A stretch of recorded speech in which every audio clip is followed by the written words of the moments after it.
નમસ્કાર, આપ જોઈ રહ્યા છો ન્યૂઝ ફોર ઇન્ડિયા. સમાચારમાં આગળ વાત કરીએ બનાસકાંઠાની. બનાસકાંઠાના પાલનપુરમાં ગુજરાતની મુલાકાતે પધારેલા દેશના માનનીય રાષ્ટ્રપતિ શ્રીમતી દ્રૌપદી મુર્મુના વરદ હસ્તે સમગ્ર દેશમાં આયુષ્માન ભવ કાર્યક્રમ વર્ચ્યુઅલી લોન્ચિંગ કરવામાં આવ્યો.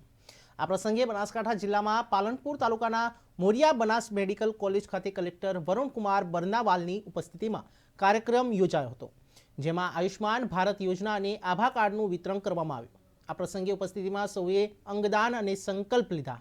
આ પ્રસંગે કલેક્ટર વરુણકુમાર બરનાવાલે જણાવ્યું કે આરોગ્ય વિભાગની આયુષ્માન ભારત યોજના સહિત તમામ યોજનાઓનો લાભ લાભાર્થીઓને પોતાના ગામમાં જ મળી રહે તે માટે જિલ્લા વહીવટી તંત્ર દ્વારા આગામી 17 સપ્ટેમ્બર સુધી અભિયાનની શરૂઆત કરવામાં આવનાર છે.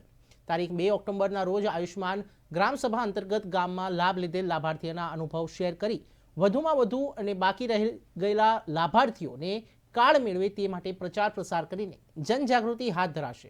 જે ગામમાં 100% કામગીરી થઈ હોય તેમને પ્રોત્સાહિત કરાશે. આ ઉપરાંત દરેક તાલુકામાં રક્તદાન કેમ્પનું પણ આયોજન કરવામાં આવ્યું છે.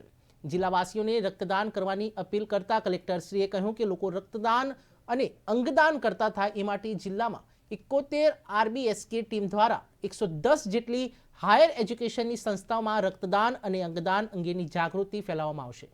જિલ્લાના હેલ્થ એન્ડ વેલનેસ સેન્ટરોમાં આયુષ્માન મેળાનું આયોજન પણ કરવામાં આવ્યું છે.